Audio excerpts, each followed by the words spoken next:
Hey, we're going to take some more notes today. Obviously, as always, pause the video. You need to copy things down. I'm not sure how many of you actually came and got the literary terms packet, but I imagine, or at least I hope, you are copying all of these notes down. If not in the packet, then in the same notebook and the same sheets of paper, but maybe they're stapled together, so you can have access to them when you need them.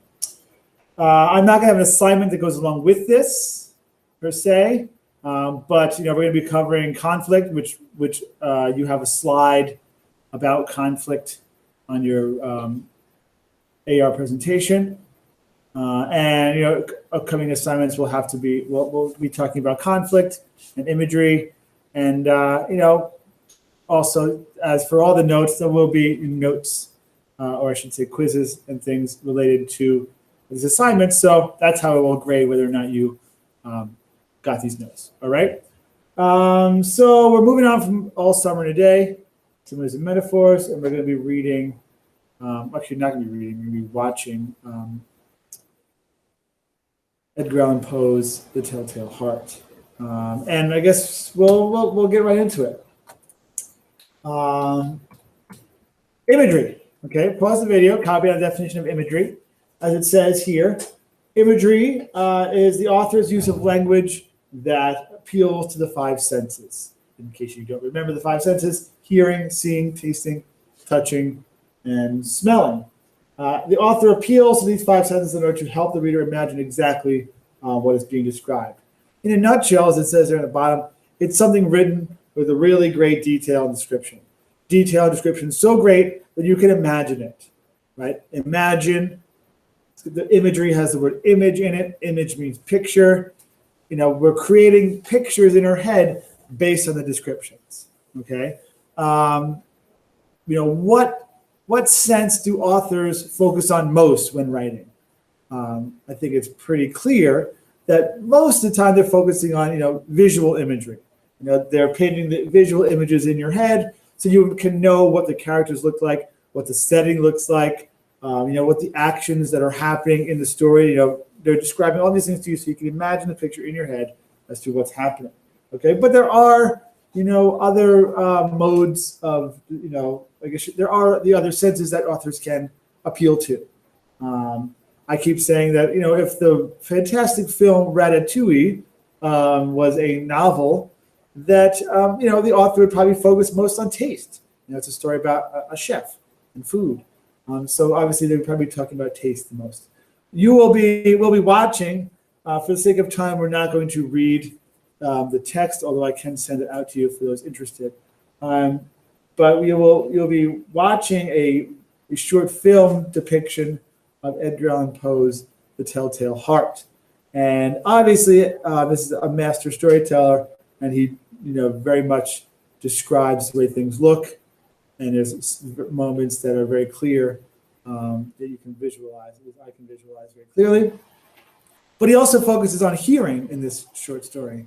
And he, in fact, the narrator of the story, he describes in the very beginning that, he has such acute hearing, such very strong hearing so great that he can hear things in heaven, he can hear things on earth, and he can even hear things in hell. And I imagine if you're, watching this, that you might be thinking to yourself, well, that narrator does not sound sane. And you'd be absolutely correct, because it's impossible to hear things in heaven and hell. So he is not mentally stable. And that's what the story is about. So imagery, just to come back to the notes, is focusing, really strong description that focuses on the five senses. Okay.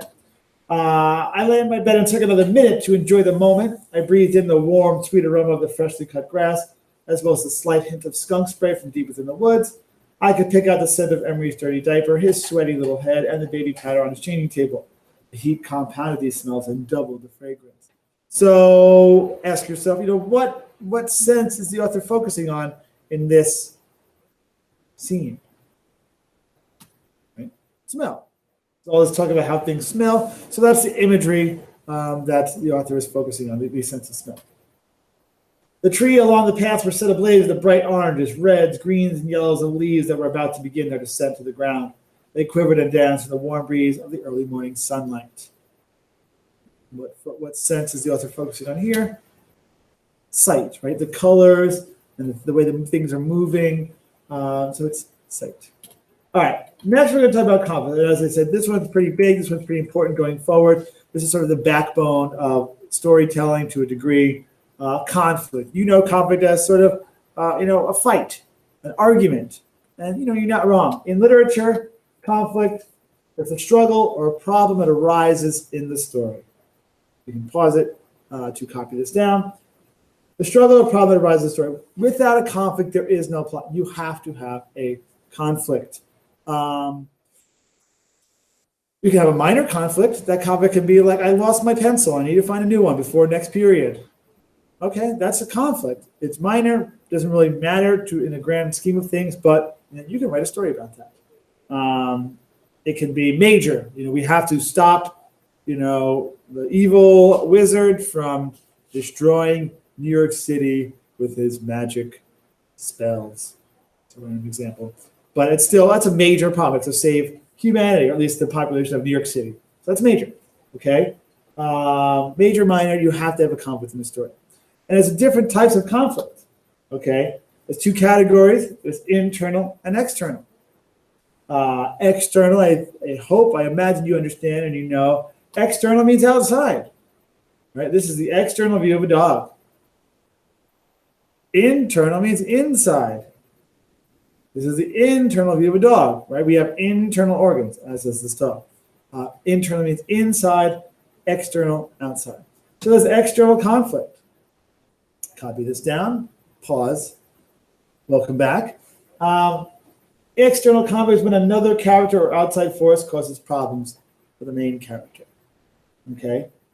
Obviously, protagonist versus antagonist. I guess I'll get right into it, right? This is called character versus character. So you have a little space on your literary terms packet if that's what you're using. If not, just jot down character versus character.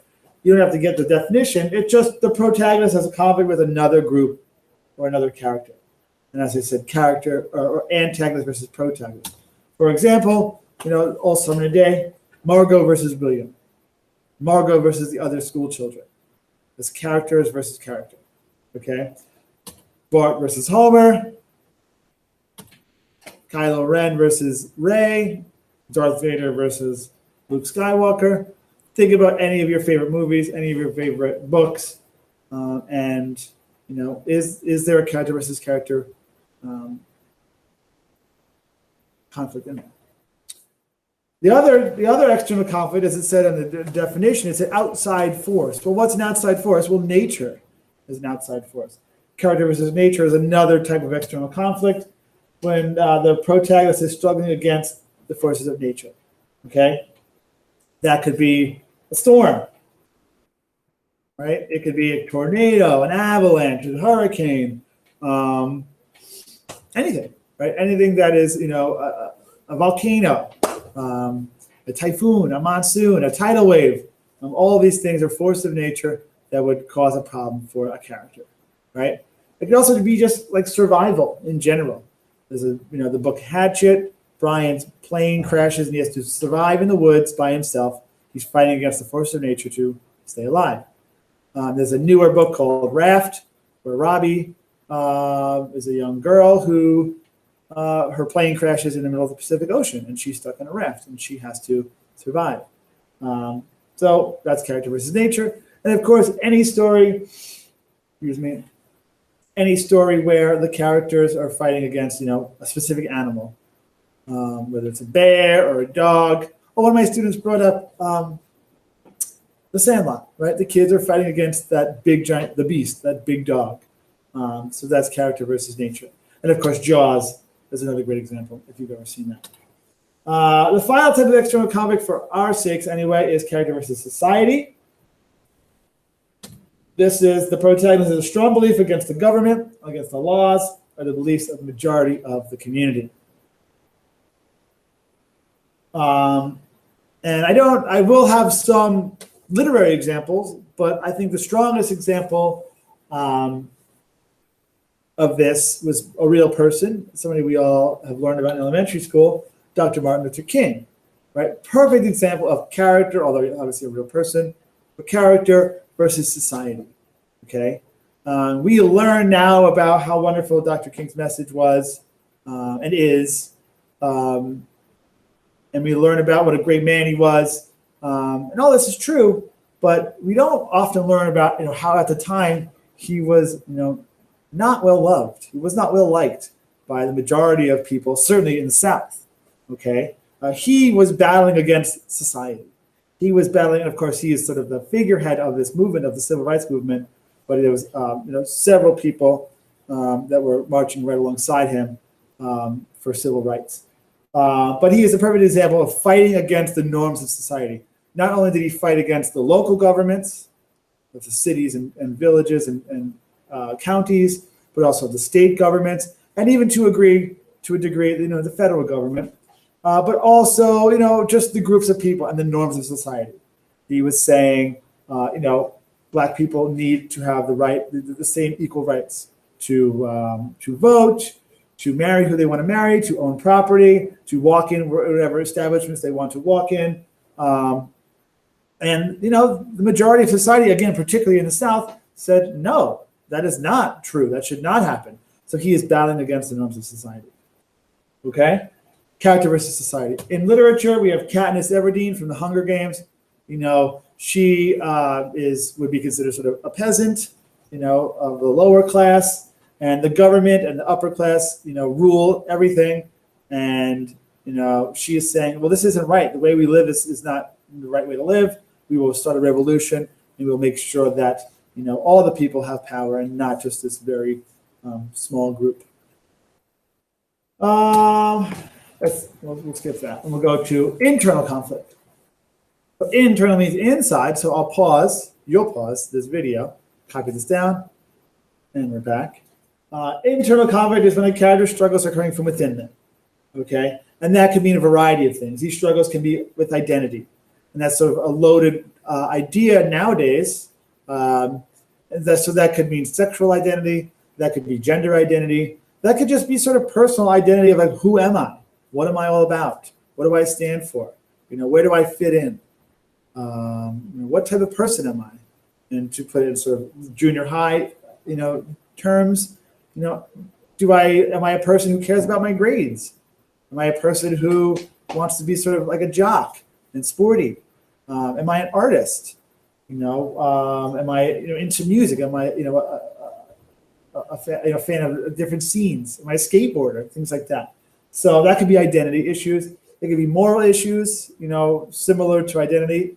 What do I believe in? What do I stand for? What am I willing to fight for? What's the difference between wrong and right? And then, of course, just having tough decisions. Should I do this? Should I do that? I should do this, but I don't want to. It's too difficult. And then, very literally, sickness as well. If you're fighting an illness, that's sort of an internal struggle. Your body is fighting itself. Which brings us to our first example from The Fault in Our Stars. Great book. Hazel Grace is our protagonist, and she has a very serious form of cancer. So her body is literally fighting itself. Internally, she's at war within her. But not only is it that literal sense, but she's also struggling with herself and her relationships. She is very ill, so she's wondering, is it worth starting relationships with people? Is it worth having friends? Is it worth sort of being warm and friendly with my parents, and even romantically with this boy named Gus? Because if I'm very sick and I'm going to die, eventually I'm just going to hurt these people. So maybe it's not worth it. Which is something she's struggling with internally, which is pretty heavy, and it is a heavy topic. But just to be clear, it's a very funny book. Believe it or not, it is sad, but also moments of like laugh out loud stuff. So it's good. Hunger Games again, internal conflict. You can see from the picture, it's sort of a love triangle. I love them both, but for different reasons. And who should I choose? But it's also just your typical believing in yourself, which is something obviously a lot of teenagers struggle with. But in her case, it's extreme. People are saying, "You're our leader. You're going to help us to a revolution," and she's saying, I'm not that person. Am I that person? Am I capable of doing this?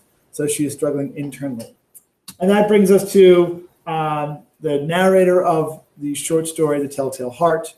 As I mentioned earlier, he is mentally ill, and he is struggling with